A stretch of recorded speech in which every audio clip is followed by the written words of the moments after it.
नमस्ते एवरीवन, कैसे हो आप सब। आपका स्वागत है एनसीईआरटी का ज्ञान के चैनल में, जिसमें हम पढ़ रहे हैं अब केमिस्ट्री के बारे में। भाई हमने बायोलॉजी तो पढ़ ली, क्लास 11 क्लास 12 की। कुछ चैप्टर्स जो है वो मेंबरशिप के अंदर है, तो आप ज्वाइन बटन में जाके मेंबरशिप को ले सकते हो। इसके अलावा आप एनसीईआरटी के ज्ञान की एप्लीकेशन को भी डाउनलोड कर सकते हो, वहां पे भी वो वीडियोस आपको मिल जाएंगे। ठीक है, इसके अलावा बाकी वीडियोस जो है बायो के वो कंप्लीटेड हैं हमारे चैप्टर तो हमारे चैनल में। अब हम जो है आपको पता है हमने केमिस्ट्री की शुरुआत कर दी है। केमिस्ट्री का हम क्लास 12th केमिस्ट्री का चैप्टर 1 पढ़ रहे हैं, जिसमें चैप्टर 1 में अब मैं पार्ट 3 में पहुंच चुका हूं।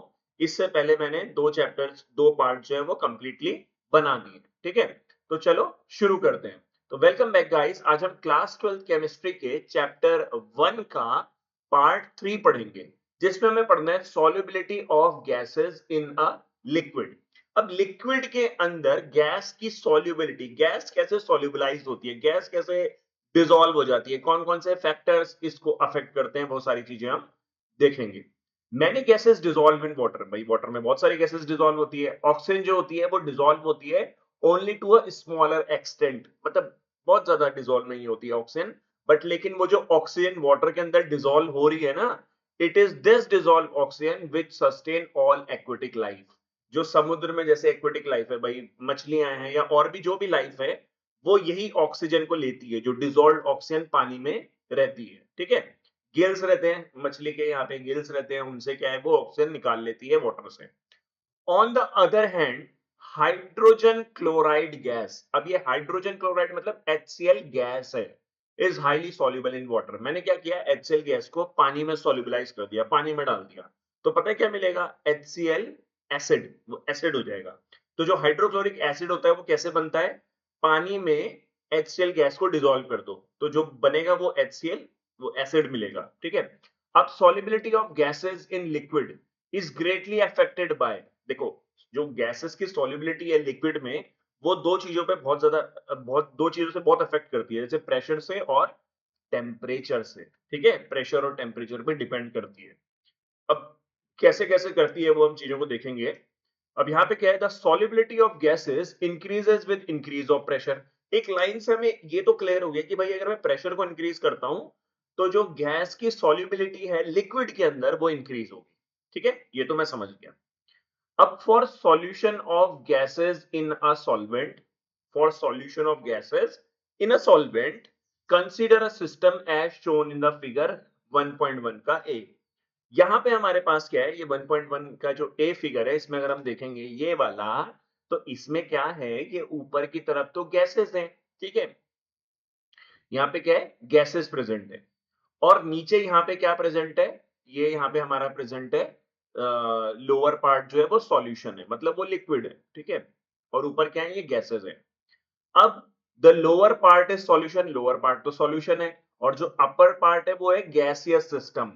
ठीक है, ये क्या है, गैसियस सिस्टम। और यहाँ पे प्रेशर कितना है, P, और टेम्परेचर कितना है, T। ठीक है, तो प्रेशर P, टेम्परेचर T, यहाँ पे ऊपर गैसेस है, नीचे की तरफ ये सॉल्यूशन है। अब assume this system to be in a state of dynamic equilibrium। अब ये डायनामिक इक्विलिब्रियम वाली बात हमने इससे पिछले वीडियो में मतलब पार्ट 2 में हमने देख लिया था, जिसमें हमने क्या देखा था कि जो सॉल्यूट के पार्टिकल्स है, कुछ पार्टिकल्स अंदर जा रहे हैं उसमें वाटर में, और कुछ पार्टिकल्स उससे निकल रहे हैं। सेम इसी तरीके से जो यहाँ पे क्या होगा, यहाँ पे डायनामिक इक्विलिब्रियम में under these condition rate of gaseous particle entering and leaving the solution phase is the same. जितने गैस के पार्टिकल्स यहां जा रहे हैं सॉल्यूशन में, उतने ही सॉल्यूशन से गैस के पार्टिकल्स निकल जा रहे हैं। ठीक है, तो वो डायनामिक इक्विलिब्रियम हो गया एक तरीके से। Now increase the pressure over the solution. भाई मैंने प्रेशर इंक्रीज कर दिया। प्रेशर इंक्रीज मैंने कैसे किया, over the solution phase by compressing the gas to a smaller volume. अभी यहाँ पे गैस की जो वॉल्यूम है वो इतनी है। ठीक है, ऊपर से मैंने वेट रख दिया, अभी W1 रखा हुआ, ये पिस्टन है एक तरीके से, मतलब जो दबता है नीचे, वो जैसे पिचकारी में होता है। ठीक है, तो मैंने क्या किया, यहाँ पे वेट बढ़ा दिया, 2 3 ये वेट रख दिया। इससे क्या होगा कि पिस्टन जो है वो नीचे को आएगा, पिस्टन नीचे को आएगा, तो ये जो वॉल्यूम थी, ये वॉल्यूम थी, ये कम हो जाएगी। अब यहाँ पे गैसेस की जो वॉल्यूम है वो इतनी रह गई। ठीक है, ये वॉल्यूम कम हो गई, मतलब हमने गैस को कंप्रेस कर दिया। This will increase the number of gaseous particles per unit volume over the solution. Solution के ऊपर देखो, सॉल्यूशन के ऊपर जो गैसेस के पार्टिकल्स हैं उनका नंबर इंक्रीज हो जाएगा। आप समझ रहे हो ना? यहाँ पे वॉल्यूम ज्यादा थी तो गैस के पार्टिकल्स दूर दूर अपना आराम से घूम रहे थे, बट मैंने अब क्या किया, प्रेशर को बढ़ाया तो वॉल्यूम डिक्रीज हो गया। वॉल्यूम डिक्रीज हो गया तो ये देखो, ये जो पार्टिकल्स है ब्लैक ब्लैक से दिखा रखे, ये पार्टिकल जो है पास पास आ गए, क्योंकि वॉल्यूम कम हो गया ना, तो वो एक दूसरे के पास पास आ गए। तो इससे क्या हुआ, जो ये सॉल्यूशन का सरफेस है हमारा, इसके ऊपर भी, इसके सरफेस के ऊपर भी जो गैसेस के पार्टिकल्स है उनका नंबर जो है वो इंक्रीज हो गया। समझ गए? ठीक है। And also the rate at which the gaseous particles are striking the surface of solution to enter it। और साथ में क्या इंक्रीज हो गया, जो गैसेस पार्टिकल्स इस सॉल्यूशन के सरफेस से टकरा रहे थे, मतलब ये गैसेस पार्टिकल सॉल्यूशन के सरफेस से जो टकरा रहे थे, वो भी जो कोलिजन है वो इंक्रीज हो गया। मतलब अब गैसेस के पार्टिकल्स ज्यादा अमाउंट में, ज्यादा नंबर में जो है सॉल्यूशन के सरफेस से टकरा रहे हैं। ठीक है, सिंपल है, क्योंकि मैंने कंप्रेस कर दिया, प्रेशर बढ़ा दिया। The solubility of gas will increase until a new equilibrium is reached, resulting in an increase in the pressure of the gas above the solution and thus its solubility increases। Simple सा हमने क्या किया, ऊपर से wait लगाया जिसकी वजह से प्रेशर बढ़ा।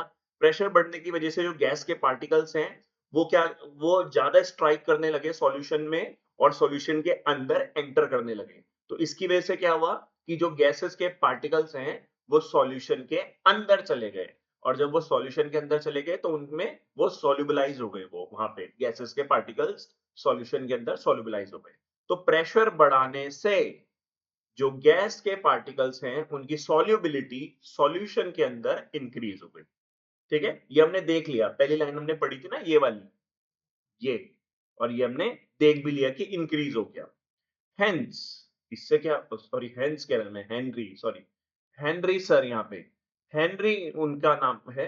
Henry was the first to give a quantitative relation between pressure and solubility of a gas in a solvent which is known as Henry's law।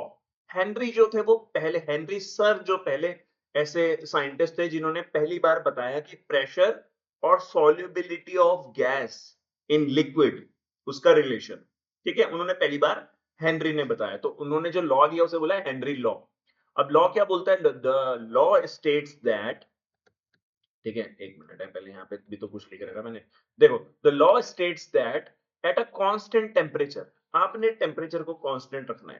ठीक है, at a constant temperature the solubility of a gas in a liquid is directly proportional to the partial pressure of the gas present above the surface of liquid or solution।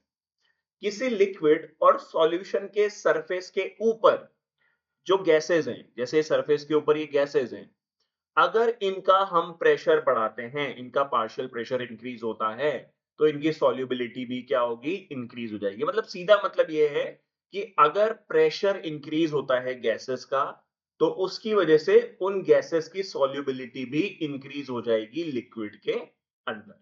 ठीक है, but यहाँ पे तुम्हें एक point को थोड़ा समझना पड़ेगा। यहाँ पे क्या लिखा है, the solubility of gas, the solubility of gas in a liquid is directly proportional। ठीक है, the solubility of gas in a liquid is directly proportional to the partial pressure लिखा है, that is not pressure। क्या लिखा है, partial pressure।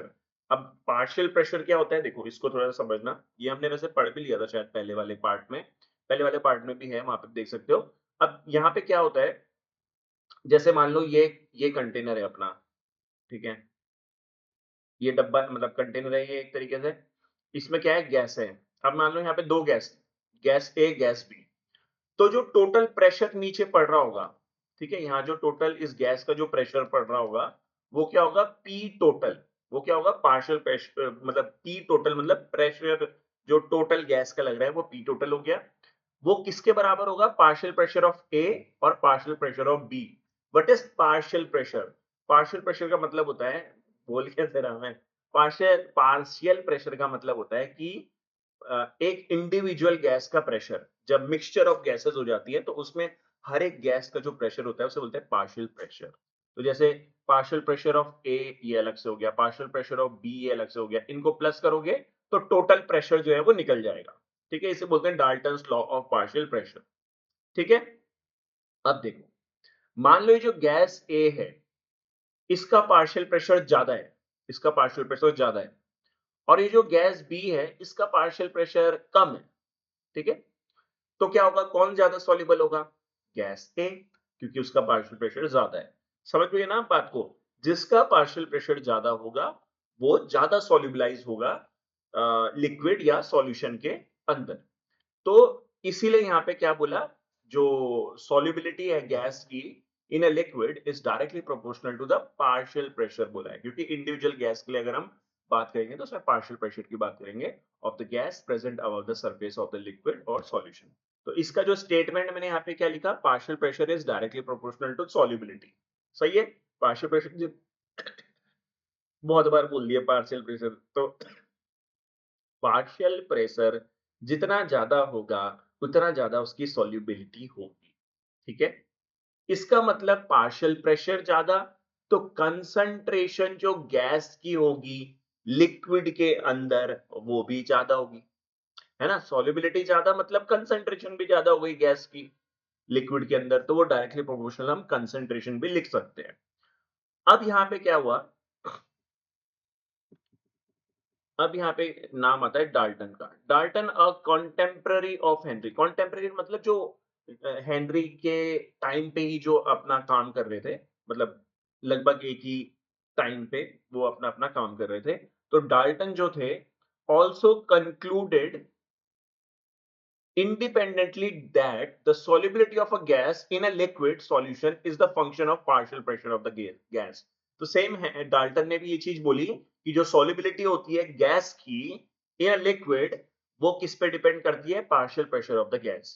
तो आप समझ गए, पार्शियल प्रेशर जितना ज्यादा उतनी ज्यादा solubility गैस की लिक्विड के अंदर।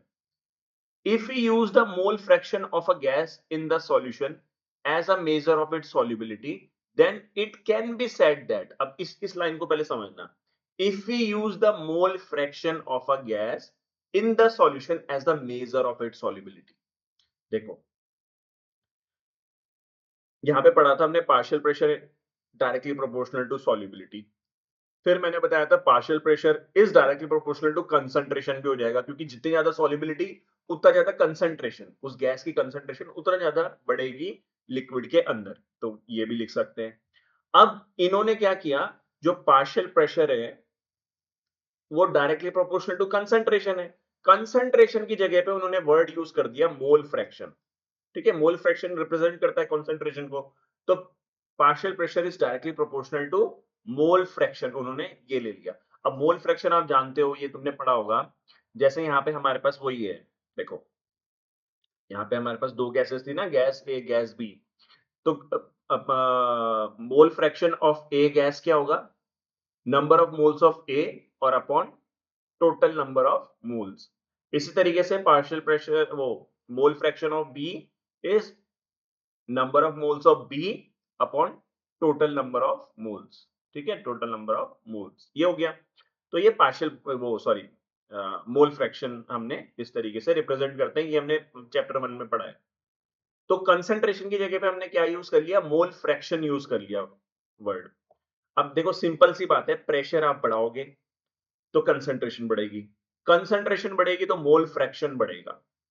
तो इसीलिए यहां पे क्या यूज किया, if you use the mole fraction of a gas in the solution as a measure of its solubility, then it can be said that mole fraction of a gas in the solution is proportional to the partial pressure of the gas over the solution. समझ में आया? जितना ज्यादा partial pressure को increase करोगे उतना ज्यादा mole fraction जो है वो इंक्रीज होगा गैस का सॉल्यूशन में, मतलब कंसंट्रेशन इंक्रीज होगी। समझ गए ना, सॉल्यूब या फिर सॉल्युबिलिटी इंक्रीज होगी। तो इसको हम ऐसे लिख सकते हैं, solubility is equal to concentration is equal to mole fraction. ठीक है, ये सब एक ही चीज को रिप्रेजेंट कर रहे हैं, solubility increase, concentration increase. Concentration मतलब mole fraction increase. The most commonly used form of Henry's law states that, अब जो मोस्ट कॉमन फॉर्म है हेनरी लॉ की वो क्या बोलता है, the partial pressure of a gas in vapour phase. ठीक है, partial pressure of a gas in vapour phase which is called P is proportional to the mole fraction of the gas in the solution। ये देखो, partial pressure of the gas in vapour phase, it is called P, is directly proportional to the mole fraction. Same वही है, partial pressure increase होगा, mole fraction भी increase होगा, same उसी से। आप पार्शियल प्रेशर बढ़ाओगे, मोल फ्रैक्शन भी बढ़ेगा, तो वो डायरेक्टली प्रोपोर्शनल हो गया। ठीक है, डायरेक्टली प्रोपोर्शनल समझते हो ना, एक बढ़ेगा तो दूसरा भी बढ़ेगा, ये तो पता ही है सबको। ठीक है, तो ये हो गया। n इज एक्सप्रेस्ड एज, ये जो पूरा हमने हेनरी लॉ देखा, इसको एक्सप्रेस कैसे करते हैं, यहाँ पे क्या करते हैं, जो कांस्टेंट है इसको हटा के जब हम, सॉरी, ये डायरेक्टली प्रोपोर्शनल को हटा के जब हम इक्वल टू रखेंगे, तो यहाँ पे कांस्टेंट भी रखना पड़ेगा। कांस्टेंट क्या है, के एच। ठीक है, तो P is equal to K H x, ये है हेनरी लॉ की एक्सप्रेशन, और ये बहुत इंपॉर्टेंट है, इसी से क्वेश्चन आता है। तो ये बन गया हमारा P is equal to K H x.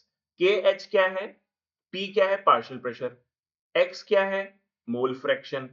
ठीक है, और के एच क्या है, के H is the Henry law constant, Henry law constant के एच। ठीक है, अब देखो यहाँ पे एक ग्राफ के लिए बोला उसने कि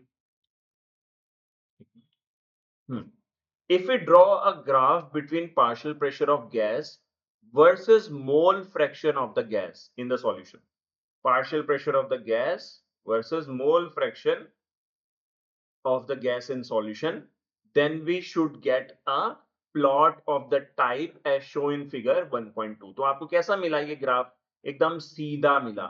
सीधा मिलने का मतलब क्या होता है, directly proportional, P is directly proportional to its mole fraction। ठीक है, P is directly proportional to mole fraction, तो ये सीधा मिला, तो डायरेक्टली प्रोपोर्शनल को जस्टिफाई कर रहा है ये ग्राफ। ठीक है, अब हम आ जाते हैं, different gases have different KH value at the same temperature. अब ये जो केएच वैल्यू है, केएच क्या पढ़ा था, हेनरी जो कांस्टेंट हमने पढ़ा था, ठीक है, हेनरी लॉ कांस्टेंट, उसकी जो वैल्यू होती है वो सेम टेम्परेचर पे अलग अलग गैस के लिए अलग अलग होती है। ठीक है, this suggest that KH is a function of the nature of the gas। मतलब अगर गैस का नेचर चेंज होगा, मतलब आप अगर गैस को चेंज कर दोगे तो KH भी चेंज हो जाएगा। ठीक है, समझ गए ना? ओके, आप देखो, it is obvious from the equation 1.11 that higher the value of KH at a given pressure, the lower is the solubility of the gas in the liquid। अब ये लाइन को समझने के लिए हमें भाई थोड़ा समझना पड़ेगा चीजों को। यहाँ पे देखो, पहले तो उसे समझ लो उन्होंने क्या बोला। जो इक्वेशन है 1.11, जो कि ये वाली इक्वेशन थी, इन्होंने बोला कि higher the KH value, KH value जितनी ज्यादा होगी, ठीक है, एट अ गिवन प्रेशर, उतना ज्यादा जो गैस की सॉल्युबिलिटी है वो कम होगी। अब ये कैसे बोला, कहां से बोला, कहां से आया, ये देखते हैं हम। तो according to Henry equation, P is equal to K H X, P partial pressure, K H constant, X जो है वो हो गया हमारा मोल फ्रैक्शन। अब P को यहीं रहने दो, X को नीचे लेके चले आओ, ये X को हम नीचे लेके चले गए, is equal to K H हो गया। ठीक है, फिर take P as a constant, pressure जो है वो कांस्टेंट है हमारा यहाँ पे, तो ये क्या बन जाएगा, 1 upon X is proportional to K H, क्योंकि P तो कांस्टेंट हो गया, तो 1 upon X is equal to कह रहा directly proportional to K H. Also इसको कैसे लिख सकते हो आप, K H is inversely proportional to X, मतलब मोल फ्रैक्शन। ठीक है, ये हो गया। अब देखो यहाँ पे, अब यहाँ पे देखो, हमने क्या बोला था कि हायर द वैल्यू ऑफ के एच, के एच की वैल्यू अगर ज्यादा होगी तो मोल फ्रैक्शन क्या हो जाएगा, कम, और mole fraction equal to concentration, mole fraction equal to solubility. तो इसका मतलब क्या हो गया, के एच जितना ज्यादा होगा उतनी कम सॉल्युबिलिटी होगी, या उतना कम मोल फ्रैक्शन होगा। तो समझ रहे हो ना बात को, मोल फ्रैक्शन हमने कहां से लिया था, कंसंट्रेशन से, कंसंट्रेशन हमने कहां से लिया था, सॉल्युबिलिटी से, तो वो सब बराबर होते हैं। तो के एच ज्यादा होगा तो मोल फ्रैक्शन कम होगा, मोल फ्रैक्शन कम मतलब कंसंट्रेशन कम हो जाएगी, सॉल्युबिलिटी कम हो जाएगी। ठीक है, तो यही चीज हमें यहाँ पे ये इक्वेशन से आई। अच्छा, it can be seen from the table 1.2 that KH value for both N2 and O2 increase with increase of temperature। ठीक है, अब ये वाली लाइन भी समझते हैं। यहाँ पे उन्होंने क्या बोला, it can be seen from the table 1.2, हम नीचे टेबल को देखेंगे, पहले हम समझ लेते हैं कि जो KH की वैल्यू है नाइट्रोजन गैस के लिए और ऑक्सीजन गैस के लिए, वो इंक्रीज हो रही है टेम्परेचर के इंक्रीज होने से। मतलब आप टेम्परेचर को बढ़ा रहे हो तो KH की वैल्यू भी बढ़ रही है। और अभी हमने पढ़ा था KH की वैल्यू बढ़ेगी तो सॉल्युबिलिटी घटेगी, मोल फ्रैक्शन घटेगा, कंसंट्रेशन घटेगा, जो कि यहाँ पे हमने देखा था। ठीक है, अब देखो यहाँ पे, अब ऐसा होता क्यों है, पहले इसको समझ लेते हैं।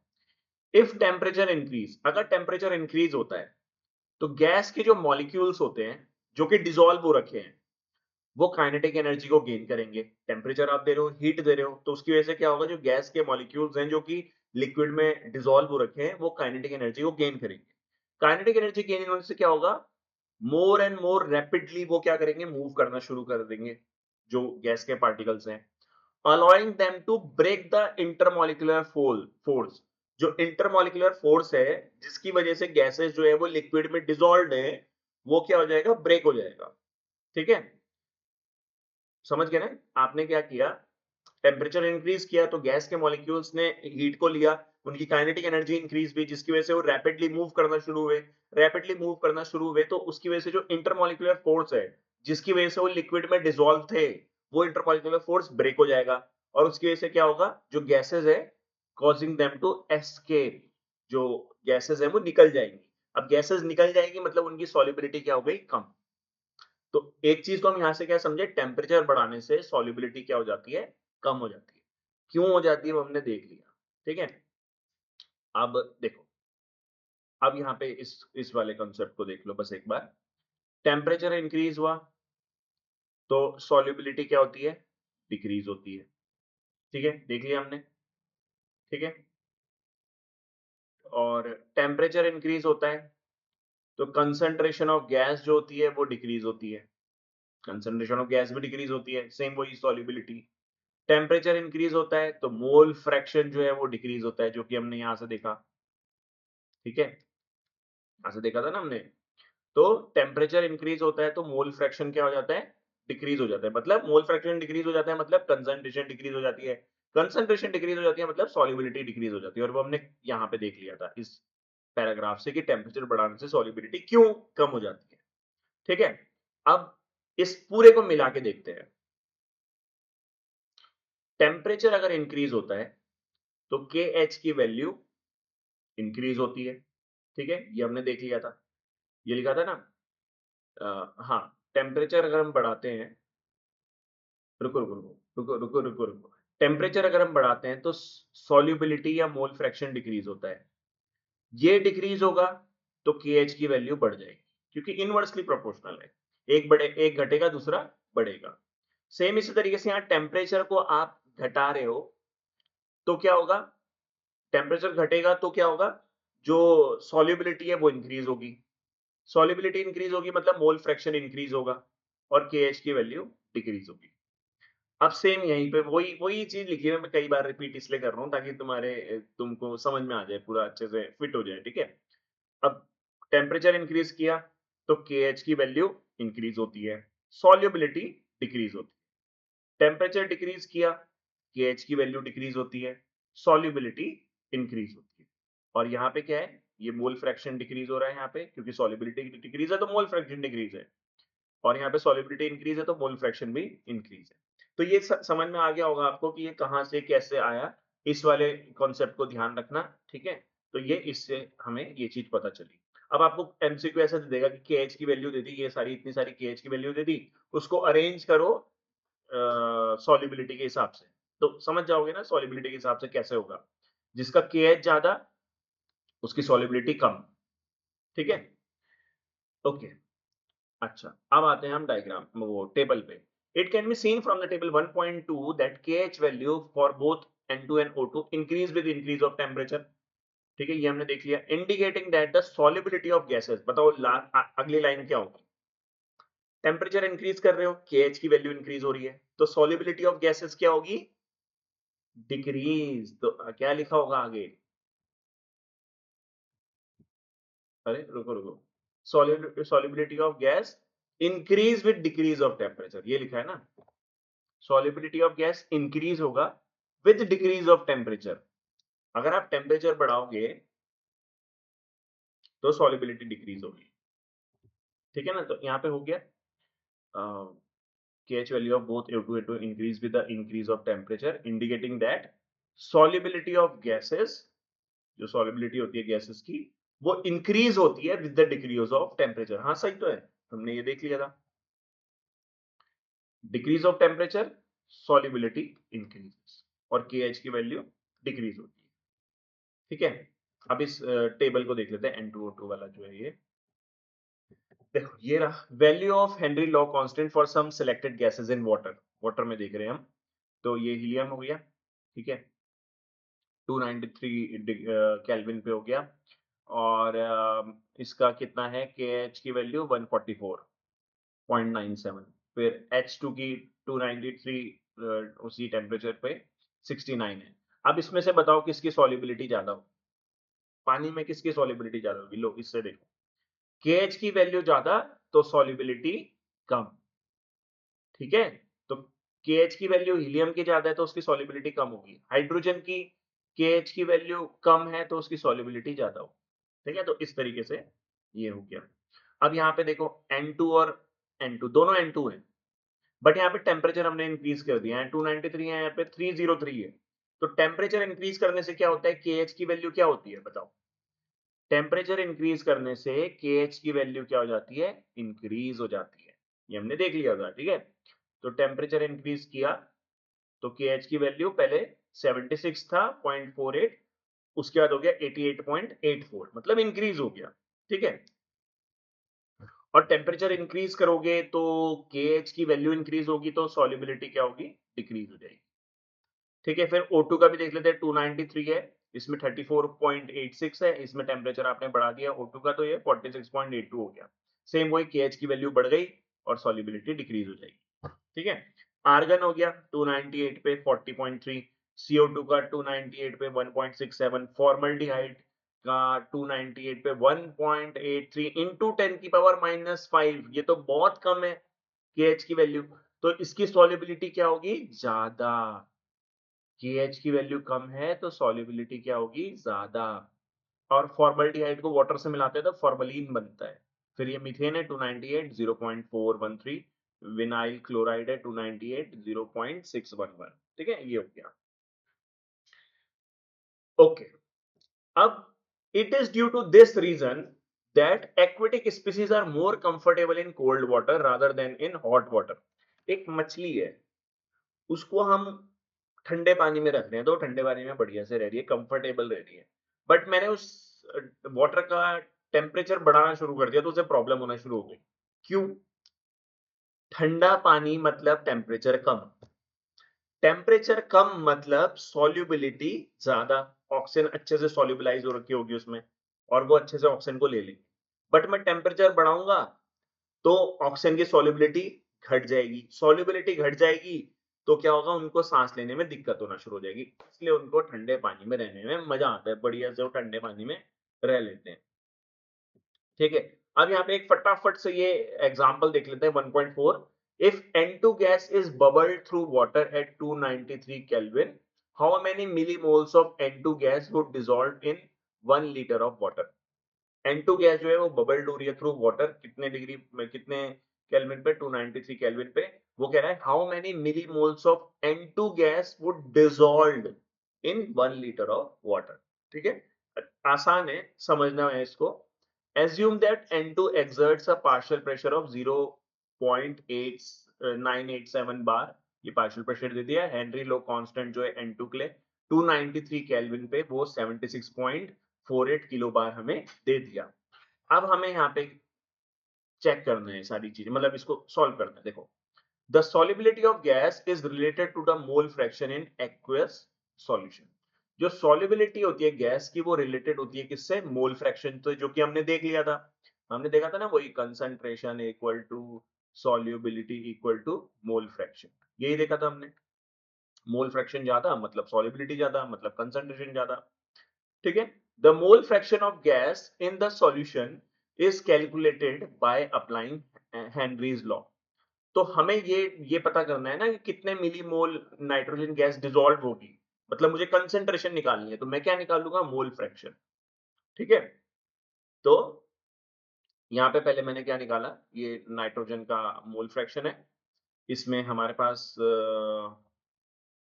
हाँ, ये यहाँ से आया P equal to K H X, तो ये क्या हो गया, नाइट्रोजन का mole fraction is equal to P upon K H, वही हमने उसको कर दिया, ये के एच को यहाँ लेके आ गए ना नीचे की तरफ। ठीक है, तो ये वैल्यू डाली, ये वैल्यू डाली, इसमें हमने देखो ये है किलो बार है ना, तो किलो बार जो होता है उसमें अगर आप इंटू कर दोगे 1000 से तो वो बार हो जाएगा, तो ये बार हो गया यहाँ पे 76,480 ये हो गया। इसको सॉल्व करने पे 1.29 इंटू 10 की पावर माइनस 5 ये आ गया, ये हमारा क्या है, मोल फ्रैक्शन ऑफ नाइट्रोजन। ठीक है, as 1 litre of water contain 55.5 mole of it. अब इसको समझना है अपने को, यहाँ पे इस लाइन का मतलब क्या है, रुक मैं इसे ऊपर कर देता हूं। अब देखो, density of pure water at room temperature is, ठीक है, जो डेंसिटी होती है प्योर वाटर की वो होती है 1 ग्राम पर ml या 1000 ग्राम पर litre. 1 litre of water has मास 1000 ग्राम, तो 1 लीटर जो वाटर होता है उसका मास कितना होता है, 1000 ग्राम होता है। और ऑल्सो मोलर मास हम निकालेंगे वाटर का, तो हाइड्रोजन का एटॉमिक मास हो गया 1.008 ग्राम पर मोल, और ऑक्सीजन का हो गया एटॉमिक मास 15.999, वो 16 ले लेते हैं ग्राम पर मोल। और फिर अब हम यहाँ पे मोलर मास निकाल रहे हैं, तो H2O है तो 2 इंटू 1.008 प्लस ये कर देंगे ऑक्सीजन का 15.999, तो ये आ गया 18.015 ग्राम पर मोल। अब ये क्या है, नंबर ऑफ मोल्स, ये तो मोलर मास निकल गया ना। अब number of moles in 1 litre, 1 litre मतलब वही 1000 ग्राम वाटर में, तो नंबर ऑफ मोल्स निकालने के लिए क्या है, number of moles is equal to mass upon molar mass. तो मास हमारा कितना है 1000 ग्राम, और मोलर मास कितना है 18.015 ग्राम पर मोल। इसको सॉल्व करेंगे तो आएगा 55.508 मोल, जो कि हमें यहाँ पे दे रखा है 55.5। ठीक है, तो 1 लीटर जो वाटर होता है उसमें नंबर ऑफ मोल्स 55.5 मोल्स रहते हैं। ठीक है, so therefore if n represent number of moles of N2 in the solution, अब हम यहाँ पे मोल फ्रैक्शन निकाल रहे हैं, तो यहाँ पे जो मोल फ्रैक्शन निकलेगा, हाँ एक minute, n represent the number of moles of nitrogen, हाँ ठीक है। तो यहाँ पे हमारा क्या है, मोल फ्रैक्शन निकालने का क्या रहता है, अगर मुझे मोल फ्रैक्शन ए का निकालना है तो क्या लिखूंगा मैं, Na upon Na plus Nb। तो सेम यहाँ पे मुझे नाइट्रोजन का निकालना है, तो मैं क्या करूंगा, यहाँ पे नाइट्रोजन का ये मोल फ्रैक्शन इधर हो गया, ठीक है, और इधर नाइट्रोजन का मोल फ्रैक्शन और इधर वाटर का मोल फ्रैक्शन, मतलब टोटल ये हो गया Na प्लस Nb, Nb अपना क्या हो गया, वाटर। ठीक है, तो ये आ गया n अपॉन 55.5, ये हो गया। अब ये है, ये था अपना n जो हमने नाइट्रोजन का मोल फ्रैक्शन था, अब वो तो मुझे क्या है पता है, वो तो हमने निकाल दिया यहाँ पे मोल फ्रैक्शन ये रहा, तो ये हमने यहाँ पे डाल दिया इक्वल टू, इसकी जगह पे 1.29 इंटू 10 की पावर माइनस 5 इक्वल टू ये, इक्वल टू ये n अपॉन 55.5। तो n in the denominator is negligible as it is very very very very less than 55.5, तो n जो है वो डिनोमिनेटर में बहुत नेग्लिजिबल है, तो हमने उसको हटा दिया, मतलब एक तरीके से उसको प्लस नहीं किया, तो उसे 55.5 ही ले लिया। दस n इज इक्वल टू, तो n की वैल्यू जो हम निकालेंगे तो क्या होगा 1.29 इंटू 10 की पावर माइनस 5 इंटू 55.5 मोल्स, तो ये आ गया 7.16 इंटू 10 की पावर माइनस 4 मोल्स। ठीक है, अब हमें मिली मोल में पूछा है, तो ये मोल्स है, तो एक मोल में कितने मिली मोल होते हैं 1000, तो इसको मैं 1000 से इंटू कर दिया, तो क्या आ गया 0.716 मिली मोल। तो इतना जो है वो डिसॉल्व हो जाएगा किसमें, 1 लीटर ऑफ वाटर में। ठीक है, तो ये इस तरीके से हमने इसको निकाल लिया। ठीक है, अब हमारा लास्ट पैराग्राफ है इस पार्ट का, तो यहाँ पे क्या है, Henry law find several application in industry and explain some biological phenomena. तो बहुत सारे इंडस्ट्रीज में हेनरी लॉ का एप्लीकेशन है और कुछ बायोलॉजिकल फिनोमेना है। नोटेबल अमंग दीज आर, तो एक तो क्या हो गया, to increase the solubility of CO2 in cold drink. Cold drink के अंदर CO2 को डिसॉल्व करना है, या सोडा वाटर के अंदर मुझे CO2 को डिसॉल्व करना है। सोडा वाटर कैसे बनाते हैं, वाटर में CO2 को मिला के डिसॉल्व करके। तो कैसे करेंगे, द बोतल is sealed under high pressure. तो जब हम उसे खोलते हैं तो प्रेशर रिलीज करते हैं तो वो गैस बाहर आ जाती है, CO2 थोड़ी सी। तो ये इसलिए क्या हो गया, बोतल को सील किया जाता है अंडर हाई प्रेशर, क्योंकि हाई प्रेशर होगा तो सॉलिबिलिटी भी ज्यादा होगी। अब स्कूबा डाइवर्स जो होते हैं must cope with high concentration of dissolved gases while breathing air at high pressure underwater। Scuba diver जो होते हैं ना, वो उनको एक प्रॉब्लम होती है। मतलब देखो क्या होता है कि वो पानी के नीचे जा रहे हैं, आप इसको समझो। वो पानी के नीचे जा रहे हैं, पानी के नीचे क्या होता है, जो एटमॉस्फेरिक प्रेशर होता है बहुत ज्यादा होता है। जितना हमारा सरफेस पे है उससे 3 से 4 गुना ज्यादा रहता है। ठीक है, तो प्रेशर क्या है, बहुत ज्यादा। उसकी वजह से होगा क्या, उसको देखते हैं। Scuba diver must cope with high concentration of dissolved gases while breathing air at high pressure underwater। वो पानी के नीचे गए, पानी के नीचे क्या है, प्रेशर बहुत ज्यादा है। प्रेशर ज्यादा है तो गैसेस जो हैं वो आसानी से डिसॉल्व हो जाएंगी। प्रेशर ज्यादा, सॉल्युबिलिटी ज्यादा। ठीक है, तो क्या होगा, increase pressure increase the solubility of atmospheric gases in blood. नीचे जाने पे क्या होगा, जो एटमॉस्फेरिक गैसेस हैं, ठीक है, वो ब्लड के अंदर जो है बहुत जल्दी आसानी से सॉल्युबलाइज हो जाएंगी। अब वो एटमॉस्फेरिक गैसेस कहाँ से आ रही है, बेसिकली वो जो टैंकर रखते हैं अपने पीछे, ठीक है, उससे वो सांस लेंगे तो उसमें सिर्फ ऑक्सीजन नहीं रहती ना, तो वो सांस लेंगे तो क्या होगा, जब वो सांस लेंगे तो ब्लड में जाएगी गैसेस। वो गैसेस आसानी से सॉल्युबलाइज हो जाएंगी, क्योंकि अंदर क्या है, बहुत ज्यादा प्रेशर है। तो हाई प्रेशर में वो भी गैसेस सॉल्युबलाइज हो जाती है ब्लड में, जो कि जनरली सर जमीन पे नहीं हो पाती है।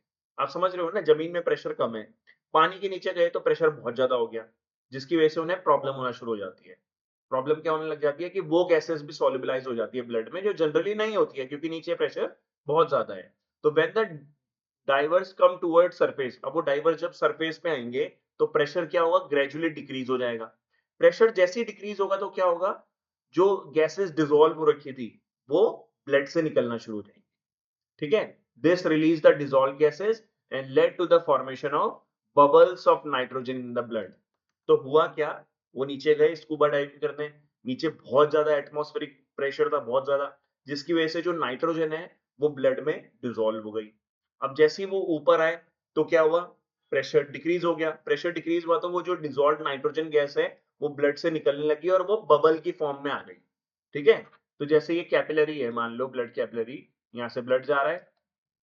अब यहाँ पे क्या हुआ कि यहाँ पे आ गया ऐसे करके नाइट्रोजन बबल बन गया। नाइट्रोजन बबल बन जाएगा तो आगे ब्लड जो है वो ठीक से जा नहीं पाएगा। तो इसकी वजह से क्या होगा, this block capillary, capillary block हो जाएगी and create a medical condition known as bends. ठीक है, तो बेंड्स हो जाएगा, तो ये मतलब इसमें दर्द होता है बहुत ज्यादा, which are painful and dangerous to life. तो ये प्रॉब्लम हो जाती है। अब ये जो प्रॉब्लम है इससे बचने के लिए क्या करेंगे, to avoid bends as well as the toxic effect of high concentration of nitrogen in the blood, the tank used by scuba divers are filled with air dilute with helium. उसमें क्या डाल देंगे, थोड़ी बहुत हीलियम भी डाल देंगे, 11.7% helium, 56.2% nitrogen and 32.1% oxygen. क्यों, हीलियम जो होती है वो लेस सॉल्युबल होती है ब्लड में, और compare to nitrogen at a high pressure. जब नीचे जाएंगे तो हाई प्रेशर रहेगा, हाई प्रेशर में जो हीलियम है वो लेस सॉल्युबल होती है एज कंपेयर टू नाइट्रोजन, और साथ में ये नाइट्रोजन को सॉल्युबलाइज नहीं होने देती, या नाइट्रोजन के वो बबल्स नहीं बनने देती है helium gas. At high altitude, अब ये दूसरा टॉपिक है। हाई एल्टीट्यूड मतलब पहाड़ पे चढ़ा कोई, ठीक है, गया कोई। At high altitude the partial pressure of oxygen is less. अब ऊपर गए तो वहां पे क्या है, पार्शियल प्रेशर जो है ऑक्सीजन का वो कम है। ठीक है, अब आपको पता है पार्शियल प्रेशर कम तो सॉल्युबिलिटी भी कम। ठीक है, तो partial pressure of oxygen is less than that at the ground level. Ground level से पहाड़ पे चढ़े तो वहां पार्शियल प्रेशर ऊपर जो है वो कम है ऑक्सीजन का। This lead to low concentration of oxygen in the blood and tissues of the people living at high altitude और climbers.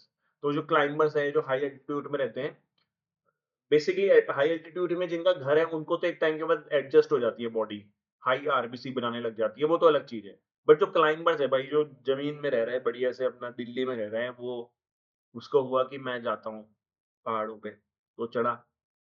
ऊपर क्या है, ऊपर ऑक्सीजन का पार्शियल प्रेशर कम है, ऑक्सीजन का पार्शियल प्रेशर कम है तो क्या होगा, ऑक्सीजन जो है वो ब्लड में ठीक से सॉल्युबलाइज नहीं होगी, मतलब लो कंसंट्रेशन हो जाएगी ऑक्सीजन की ब्लड में, टिश्यूज में, जिसकी वजह से क्या होगा, लो ब्लड ऑक्सीजन हो जाएगा, मतलब ब्लड में ऑक्सीजन की कमी हो जाएगी। Causes climber to become weak, weak होने लगेंगे क्लाइंबर्स और अनेबल टू थिंक क्लियरली, सोचना मुश्किल हो जाएगा। Symptoms of a condition known as anoxia, उनको एक कंडीशन हो जाएगी जिसे बोलते हैं एनोक्सिया। ठीक है, अब आता है इफेक्ट ऑफ टेम्परेचर। देखो, solubility of gas in liquid decreases with rise in temperature। अब क्या हुआ, ये थोड़ा समझना इसको। टेम्परेचर आपने बढ़ाया तो उसकी वजह से जो सॉल्युबिलिटी है गैसेस की लिक्विड में वो डिक्रीज हो जाएगी। एक पॉइंट तो मैंने बताया था वो वाला, क्या था वो वाला, काइनेटिक एनर्जी वाला, कि वो काइनेटिक एनर्जी गेन करेगा और वो इंटरमॉलिक्यूलर बॉन्ड को ब्रेक करेगा और गैस निकल जाएगी, मतलब उसकी सॉल्युबिलिटी डिक्रीज हो जाएगी। एक और है जो कि इसमें आता है पॉइंट, ली चेटेलियर्स प्रिंसिपल वाला, जो कि हमने पार्ट 2 में देखा था। देखो उसको समझते हैं, यहाँ पे देख लेते हैं। हाँ, dissolution of gas in liquid is an exothermic process. इन सबको भूल जाओ, अभी इसको भूल जाओ, इस साइड वाले पैराग्राफ पे आ जाओ। एक गैस जो है वो लिक्विड के अंदर मतलब डिसोल्यूशन हो रहा है उसका, वो उसके अंदर मिल रही है, घुल रही है, तो ना हीट रिलीज होती है। ठीक है, जब भी गैस जो है वो लिक्विड के अंदर जाती है तो हीट रिलीज होती है, हीट रिलीज होती है मतलब वो एक्सोथर्मिक प्रोसेस होती है। तो क्यों होती है, एज गैस मॉलिक्यूल डिसॉल्व, जैसे जैसे गैस मॉलिक्यूल डिसॉल्व होते हैं, दे लूज काइनेटिक एनर्जी। अभी गैस जो है यहाँ हवा में है अच्छे से बढ़िया से, तो वो बहुत घूमेगा, वो उसकी काइनेटिक एनर्जी ज्यादा होती है। बट जब वो लिक्विड के अंदर डिसॉल्व होगी तो उसकी काइनेटिक एनर्जी लूज होगी। काइनेटिक एनर्जी लूज हो रही है मतलब वो क्या करेगा, एनर्जी को रिलीज करेगा गैस जो है, और वो क्या, गैस जो है वो हीट की फॉर्म में रिलीज होगी, एनर्जी जो है वो हीट की फॉर्म में रिलीज होगी। तो जैसे ही गैस मॉलिक्यूल डिसॉल्व होते हैं तो वो अपनी काइनेटिक एनर्जी को लॉस करते हैं, काइनेटिक एनर्जी हीट की फॉर्म में निकलती है, हीट की फॉर्म में निकलती है तो वो एक्सोथर्मिक प्रोसेस हो गई। तो ये क्या हुआ, गैस सॉल्वेंट के साथ मिली, सॉल्वेंट वाटर ले लेते हैं, तो सॉल्यूशन बन गया और साथ में हीट रिलीज हो गई। ठीक है, ये हो गया। ओके, अब आपने टेम्परेचर बढ़ाया, ठीक है, टेम्परेचर बढ़ाया, टेम्परेचर बढ़ाया तो आप हीट दे रहे हो, यहाँ पे तो पहले से ही हीट रिलीज हो रही है और आप और हीट दे दे रहे हो, और ये इक्विलिब्रियम होता है, ये ना इक्विलिब्रियम में रहता है, डायनामिक इक्विलिब्रियम में। तो जो आपने हीट दी है वो इसको नहीं चाहिए क्योंकि ये इक्विलिब्रियम में रहना चाहता है। तो जो भी आपने हीट एक्स्ट्रा दी, मतलब वो सिस्टम को गर्म किया ना आपने, तो वो जो एक्स्ट्रा हीट दी वो यूटिलाइज होगी और वो रिएक्शन जो है वो बैकवर्ड जाएगी, इधर बैकवर्ड जाएगी, क्योंकि बैकवर्ड जाने से हीट जो आप एक्स्ट्रा दे रहे हो वो यूटिलाइज हो रही है, जिसकी वजह से क्या होगा, सॉल्यूशन जो है वो फिर सॉल्वेंट और गैस में ब्रेक हो जाएगा और गैस जो है रिलीज होने लग जाएगी, मतलब सॉलिबिलिटी उसकी डिक्रीज हो जाएगी। समझ रहे हो ना, ली चैटलियस प्रिंसिपल हमने क्या देखा था कि कोई भी सिस्टम जब इक्विलिब्रियम में रहता है और उसमें हम कोई भी चेंज करते हैं तो वो सिस्टम इस तरीके से काम करता है कि उस चेंज को खत्म कर दे। तो यहाँ पे हमने चेंज चेंज किया था, टेम्परेचर को इंक्रीज किया था, टेम्परेचर इंक्रीज किया तो इस सिस्टम ने क्या किया, टेम्परेचर को लिया, जो हमने दिया था टेम्परेचर उसको लिया और ये इस तरफ को चली गई रिएक्शन, सॉल्यूशन प्लस हीट, और ये इस तरफ को चली गई लेफ्ट साइड को। तो उसकी वजह से क्या हुआ, गैस अलग हुआ, सॉल्वेंट अलग हो गया, गैस अलग हो गई मतलब उसकी सॉल्युबिलिटी डिक्रीज हो गई। तो टेम्परेचर बढ़ाने से इक्विलिब्रियम शिफ्ट बैकवर्ड, ठीक है, बैकवर्ड शिफ्ट होगा, forcing dissolved gas out of the liquid, जिसकी वजह से गैस जो होगी वो निकल जाएगी out of the liquid. When dissolve, अब देखो, when dissolved the gas molecule are present in liquid phase and the process of dissolution can be considered similar to condensation and heat is evolved in this process। तो ये हमने देख लिया, gas जैसे liquid phase में, मतलब liquid के साथ आती है, मिलती है उससे, तो क्या होता है, हीट रिलीज होती है, इवॉल्व होती है। तो we have learn in the last section that dissolution process involve dynamic equilibrium, ये डिसोल्यूशन की प्रोसेस हो रही है डायनामिक इक्विलिब्रियम में। And thus must follow Le Chatelier's principle, जो कि हमने देखा था, ये इक्विलिब्रियम फॉलो करता है ली चटेलियर्स प्रिंसिपल को। ये आपको थोड़ा और डिटेल में समझना है तो पार्ट 2 देखना आप है। तो एज डिस्कस, तो सॉरी, एज डिसोल्यूशन एक एक्सोथर्मिक प्रोसेस है, तो the solubility should decrease, solubility जो गैस की है वो डिक्रीज होगी विद इंक्रीज ऑफ टेम्परेचर, जो कि हमने यहाँ पे अच्छे से समझ लिया। ठीक है, ओह, ठीक है, हो गया, डन। तो अगर वही पसंद आया तो प्लीज लाइक करना, शेयर करना, सब्सक्राइब करना, और बायो तो पढ़ते ही रहना। अगर तुम मैथ्स वाले हो तो अपनी मैथ्स पढ़ते रहना बढ़िया से। ठीक है, और बस यही है। बाकी thank you so much for watching. इस वीडियो पे लाइक करने के लिए, इस वीडियो को पूरा देखने के लिए थैंक यू सो मच, क्योंकि बहुत सारे बच्चे पूरा वीडियो नहीं देखते, छोड़ देते हैं। ठीक है, तो थैंक यू सो मच यहाँ तक देखने के लिए। आई होप आपको पसंद आया होगा। तो मिलते हैं एक और नए वीडियो में, तब तक बाय बाय, टेक केयर। सबका ख्याल रखना, अपना भी ख्याल रखना, बाय।